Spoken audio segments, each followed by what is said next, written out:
கருத்து கணிப்புகள் எல்லாமே என்டிஏ கூட்டணி தான் முன்னாடி போய்கிட்டு இருக்குன்னு சொல்லி வந்துகிட்டு இருக்கு. அதாவது உங்க அப்பா திருட்டு ரயில்ல வந்தாரு அப்படின்னு சொன்னதுல இருந்து அவருக்கு ஒரு எதிர்க்கட்சி தலைவர் அதை எவனுமே நினைக்கிறது இல்லை. மக்கள்கிட்ட அப்பப்ப வெளியே சொல்லி இவங்களை தட்டி வச்சுக்கிட்டே இருந்தாங்க. இவங்க எந்திரிக்கவே இல்லை.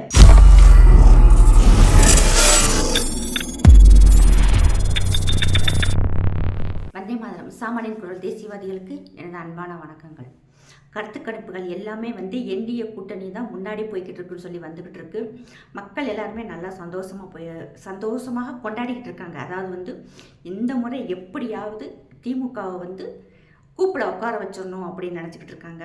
கண்டிப்பாக அடுத்து இந்த ஆட்சி தொடர்ந்தால் நம்மளுக்கு ஒரு நிம்மதி இருக்காது. எப்போ பார்த்தாலும் ஒரு கலவரமான மனநிலையிலே நம்மளை எல்லாமே இந்த கவர்மெண்ட் வச்சிரும். எடப்பாடி ஐயாவுடைய கேம்பெயினில் உண்மையிலே ரொம்ப நல்லா போய்கிட்டு இருக்கு. திருவண்ணாமலையில் ஆரம்பிச்சாரு. அதாவது உங்க அப்பா திருட்டு ரயில்ல வந்தாரு அப்படின்னு சொன்னதுல இருந்து கருணாநிதியினுடைய மகன் இல்லாம இருந்திருந்தா நீங்க ஒரு வார்டு கவுன்சிலராக கூட வந்திருக்க முடியாது அப்படின்னு சொல்லி தாக்குனதுல இருந்து, அதாவது இது வரைக்கும் எடப்பாடியா இப்படி ஒரு பேச்சு பேசினதே இல்லை. ரொம்ப சாஃப்டான மனுஷன் தான். யாரையுமே அவர் தனிநபர் தாக்குதலே பண்ணலை. பட் இந்த முறை அவரை பேச வச்சுட்டாங்க அப்படிதான் நான் சொல்லுவேன். இல்லாட்டி நான் நேற்று முளைச்ச காலம்லாம் நமக்கு அறிவுரை சொல்லுது அப்படின்லாம் உதயநிதி ஸ்டாலின் சொல்றாரு. எப்போ பார்த்தாலுமே எடப்பாடி ஐயா இவங்க மதிக்கிறதே இல்லை. அதாவது ரொம்பவும் ஒரு தரைக்குறவாக பேசுறது. எப்போ பார்த்தாலும் தவழ்ந்த பாடி, டெட் பாடி, காலில் விழுந்தது, அது எல்லாமே சொல்லி சொல்லி அவருக்கு ஒரு எதிர்க்கட்சி தலைவர் அதை எவனுமே நினைக்கிறது இல்லை. பட் இந்த முறை அவராகட்டும், அவங்க கட்சியில் இருக்கும் மற்ற வேட்பாளர்லாம் பார்த்தீங்கன்னா சேகர் பாபு ஐயா எப்படி என்ன பண்ணுறாருங்கிறதெல்லாம் ஃபுல்லாக வீடியோவாக போட்டு விட்டாங்க. உண்மையிலே இவர் இப்படி பேசணும்னு தான் மக்கள் நினச்சிக்கிட்டு இருந்தாங்க. எடப்பாடி ஐயா பேச ஆரம்பித்த உடனேவும் தொண்டர்கள் எல்லாருக்குமே ஒரு பயங்கர எனர்ஜி ஆயிடுச்சு. அதை பூஸ்டப் பண்ணிட்டாங்க. ஜெயலலிதா அம்மா இருக்கும்போது இவங்களை எந்த அளவில் வச்சுருந்தாங்க தெரியுமான்ட்டு மக்களுக்கு தான் தெரியும். அப்படி பேசுவாங்க இவங்களை. ஃபஸ்ட்டு திமுக ஒரு தீய சக்தின்னு சொல்லி பகிரங்கமாக ஓப்பனாக ஒரு பயமே இல்லாமல் பேசுகிறவங்க அவங்க. அதே மாதிரி திமுக ஏன் வரக்கூடாது, இவங்க என்ன நாட்டுலையும் பண்ணுறாங்கன்னு சொல்லி மக்கள்கிட்ட அப்பப்போ வெளியே சொல்லி இவங்களை தட்டி வச்சுக்கிட்டே இருந்தாங்க. இவங்க எந்திரிக்கவே இல்லை. ஆனால் இப்போ ஒரு 3 வருஷத்துக்கு அப்புறம் பார்த்தோம்னா பயங்கர ஆட்டம். அதே மாதிரி தத்தி மங்குனி அது எல்லாமே இதெல்லாம் எங்களுக்கு சொல்ல தெரியாதா, சொல்லிடுறாரு. சொல்லி முடிச்சோன்னே இதெல்லாம் எங்களுக்கு சொல்ல தெரியாதா அப்படிங்கிறாரு. இது எல்லாமே இந்த பஞ்ச புகழ்ச்சி அணி மாதிரி தான் இருக்குது. அதே மாதிரி கலைஞரையாவை வீட்டு சிறையில் வச்சுருந்தாங்கன்னு சொல்லி ராசா சொன்னதெல்லாம் கோட் பண்ணி சொல்கிறாரு. அவர் இல்லை, ராசா இல்லைன்னு சொன்னாலுமே அழகிரி சொல்லியிருக்காரு. அவர் ஆங்கில நாளிதழுக்கு கொடுத்துருக்க பேட்டியெல்லாம் இருக்குன்னு சொல்லிட்டு அதையும் எடுத்து காமிக்கிறாங்க. இதே மாதிரி அப்பப்போ உங்களுக்கு பதிலடி கொடுத்துருந்தாங்கன்னா இவங்க இந்த அளவுக்கு வளர்ந்துருக்க முடியாது, இந்த அளவுக்கு பேச முடியாது. அதாவது ஒரு பிம்பம் கட்டமைச்சிருக்காங்க. நாங்கள் தான் இங்கே எல்லாமே அப்படிங்கிற மாதிரி. ஏன்னா அதுக்கு ஏத்தாப்புல இன்னைக்கு மெயின் ஸ்ட்ரீம் மீடியா எல்லாமே அவங்க சப்போர்ட்டர்ஸாக இருக்காங்க. ஆனால் இன்னைக்கு இருக்கிற இந்த சோஷியல் மீடியாவில் இவங்க எதுவுமே தப்பவே முடியாது. அதே மாதிரி உதயநிதி அந்த இன்ஸ்டாகிராமில் பதிவு போடுறது, ரோடு ஷோ, அதாவது கார் ரேஸ் நடத்துறதுக்கு ரோட்டை பேத்து எவ்வளோ காசு வீணாக்கினாரு. அது எல்லாம் அந்த பணமெல்லாம் இருந்திருந்தால் உண்மையிலேயே எத்தனையோ ஏழை குழந்தைகளை நிறைய ஸ்போர்ட்ஸ் மேனாக உருவாக்கியிருக்கலாம், ஸ்போர்ட்ஸ் உமன்ஸ் கொண்டு வந்திருக்கலாம். அந்த பிள்ளைகளுக்கு விளையாட்டு கிட்ஸ் நிறையா வாங்கி கொடுத்துருக்கலாம். அதெல்லாம் எதுவுமே செய்யாமல் சம்மந்தமே இல்லாமல் நம் மக்களுடைய வரிப்பணம் கார் ரேஸ்க்கு போனது எல்லாமே கரெக்டாக கோட் பண்ணி சொன்னார். இது எல்லாமே கண்டிப்பாக எல்லா மக்களும் தெரிஞ்சுக்கணும். ஏன்னா நம்மளாம் பெரிய மறதி வியாதி பிடிச்ச ஆளுங்க. எடப்பாடி ஐயா டக்கு டக்கு டக்குன்னு எல்லா மக்களுக்குமே சொல்கிறாரு. நான் செஞ்ச சாதனைகள் எல்லாமே சொல்கிறாரு. நான் எப்படி நீங்கள் நான் எதுவுமே செய்யலைன்னு சொல்லலாம் அப்படிங்கிறாரு. கண்டிப்பாக அவர் பேசிக்கிட்டு இருக்க ஒவ்வொரு வார்த்தைக்கும் மக்கள்கிட்ட போய் நல்லா ரீச் ஆகுது. தொண்டர்கள் எல்லாமே நல்ல ஒரு பூஸ்ட் ஆகிட்டாங்க, ஒரு எனர்ஜி கிடச்சிருக்கு. அதே மாதிரி யார் அந்த சாருங்கிறத நாங்கள் கண்டுபிடிப்போம்னு சொல்கிறாரு. இன்னைக்கு நடந்த சட்டம் ஒழுங்கு சரியில்லை, நான் சட்டம் ஒழுங்கு சரி செய்வேன்னு சொல்லியிருக்காரு. அது மட்டும் இல்லாமல் கலைஞரையாவை ரொம்ப வேற மாதிரி நடத்தியிருக்காங்க. அவர் சிறைச்சாலை மாதிரி சிறைச்சாலைக்குள்ளே வச்ச மாதிரி அவர் இருந்தார் அப்படின்னு சொன்னாங்க இல்லையா, வீட்டு சிறையில் இருந்தாருன்னு.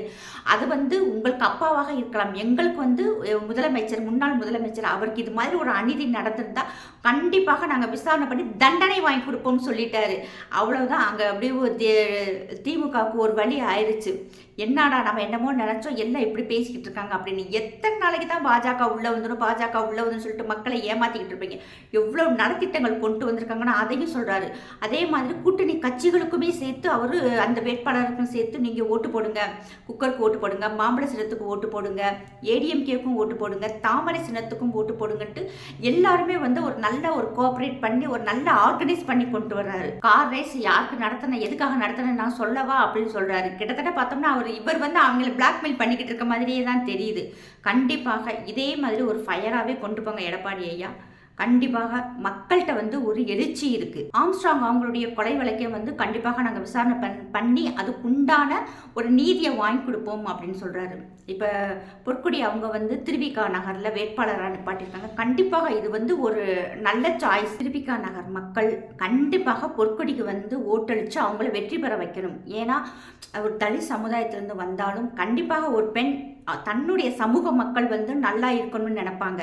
அந்த சின்ன குழந்தைய வச்சுக்கிட்டு அவங்களுடைய ஒரு வேதனையெல்லாம் கண்டிப்பாக மற்ற பெண்களுக்கு புரியும். ஏன்னா அவங்க போகிற இடத்துல எல்லாமே வந்து அவங்களுக்கு நிறைய வரவேற்பு கொடுக்குறாங்க. அன்புமணி ராமதாஸ் ஐயா கூட அவங்கள வாங்கம்மா நம்ம எம்எல்ஏ வந்துட்டாங்க அப்படின்னு சொல்லும் போதெல்லாம் அந்த ஏரியா மக்களை பயங்கரமாக கிளாப் பண்ணுறாங்க. அவங்களுக்கு நிறைய ஆதரவு கொடுக்குறாங்க. ஆதரவு கொடுக்கறது மட்டும் இல்லை, கண்டிப்பாக அவங்கள வந்து வெற்றி அடைய செய்யுங்க. கண்டிப்பாக பொற்குடி அவர்கள் வந்து உங்கள் சமுதாய மக்களுக்காக நிற்பாங்க. ஏன்னா இதை வந்து திருமாவளவன் சார் செஞ்சுருக்கணும், பட் அவர் வந்து செய்யலை. பட் இவங்க செய்வாங்கன்னு நம்ம நம்புகிறோம். ஏன்னா அவங்க இருக்கிற கட்சி அப்படி. கண்டிப்பாக இவங்களை வந்து ஒரு நல்ல இடத்துல ஒரு மேன்மையான இடத்துல வைப்பாங்க. இவங்க மூலியமாக அந்த சமுதாய பிள்ளைகள் வந்து ஒரு நல்ல இடத்துக்கு, ஒரு உயர்வான இடத்துக்கு கண்டிப்பாக வரணும். இன்னொன்று கருணாநிதி ஐயா கேட்குறாரு, மும்மொழி கொள்கையை வந்து நீங்கள் ஏற்றுக்கிறோன்னு சொல்லிட்டு நீங்கள் சம்மதிப்பீங்களா அப்படின்னு சொல்லி கேட்குறாங்க. பாஜகவினுடைய கொள்கையே வந்து மும்மொழி கொள்கை தான். தமிழ் மட்டும் நம்ம படிக்கணும்னு இல்லை, கண்டிப்பாக தமிழ் வந்து நம்முடைய முதல் மொழியாக இருக்கணும். இன்னொரு லாங்குவேஜ் எது வேண்டாலும் படிக்கலாம். இன்னைக்கு மக்களுக்கு வந்து ஒரு புரிதல் வந்திருக்கு. கவர்மெண்ட் ஸ்கூல்கள் மட்டும்தான் வந்து இந்த தமிழக அரசு மும்மொழி கொள்கை வேணான்னு சொல்லுது. இப்போ தைரியமான ஆளாக இருந்தால் நம்முடைய தமிழக முதலமைச்சர் ஐயா வந்து எல்லா தமிழ்நாடு ஃபுல்லாகவே வந்து மும்மொழி கொள்கை இல்லைன்னு சொல்லட்டும். இவர் சொல்லுவார். அது சொல்கிற தைரியம் இவருக்கு இருக்கா? ஆனால் மறுபடியும் என்ன செய்யறது, ஏடிஎம்கேவையும் பாஜகவையும் போயிட்டு மும்மொழி கொள்கை வந்து வேண்டான்னு நாங்கள் சொல்வீங்களா அப்படின்ட்டு ஏன் சொல்லணும்? பிள்ளைங்க படிச்சுட்டு போகிறாங்க. இந்த மொழி தான் படிக்கணும்னு சொல்கிறதுக்கு நீங்கள் யார்? உங்களுக்கு யார் ரைட்ஸ் கொடுக்குறா? 10 லாங்குவேஜ் கொடுத்தாலும் இன்னைக்கு பிள்ளைங்க வந்து படிக்கிறதுக்கு ரெடியாக இருக்கிறாங்க. ஆனால் நீங்கள் தான் வந்து பிள்ளைகளை படிக்க விடாமல் கெடுத்துக்கிட்டு இருக்கீங்க. உங்களுடைய கட்சிக்காரங்க உங்களுடைய மகன் நடத்துகிற ஸ்கூல்களில் இத்தாலி இருக்குது, ஃப்ரெண்ட்ஸ் இருக்குது, ஜெர்மன் இருக்குது. அன்பில் மகேஷ் பொய்யாமொழி அவர்களுடைய மகனே வந்து ஃப்ரெஞ்சு தானே படிக்கிறாரு. அதே மாதிரி கஷ்டப்படுற அந்த பிள்ளைகளுமே போய் இன்னைக்கு 1000 ரூபா 2000 ரூபா கொடுத்துட்டு டியூஷன், அதாவது ஹிந்தி படிக்கிறதுக்கு அவ்வளோ ஃபீஸ் வாங்குறாங்க. இதவே வந்து ஒரு கவர்மெண்ட் ஸ்கூலில் இருந்தால் அந்த பிள்ளைங்க வந்து நல்ல முறையில் படிப்பாங்க. ஹிந்தி மட்டும் இல்லை, தெலுங்கு படிக்கலாம், கன்னடம் படிக்கலாம், மலையாளம் படிக்கலாம், போஜ்புரி படிக்கலாம், மைத்திலி படிக்கலாம், குஜராத்தி, என்னென்ன லாங்குவேஜ் நம்ம இந்தியாவில் கொட்டி கிடக்க அவ்வளோ லாங்குவேஜ் எல்லாமே படிக்கலாம். ஆனால் இதை தடுத்து பிள்ளைகளை வந்து ஒரு வளர்ச்சி அடையாத ஒரு மூளை இல்லாத பிள்ளைகள் ஆக்கிக்கிட்டு இருக்கீங்க. அதனால் கண்டிப்பாக வந்து பாஜகவினுடைய கொள்கை மும்மொழி கொள்கை தான். இதில் எந்த மாற்று கருத்தும் இல்லை.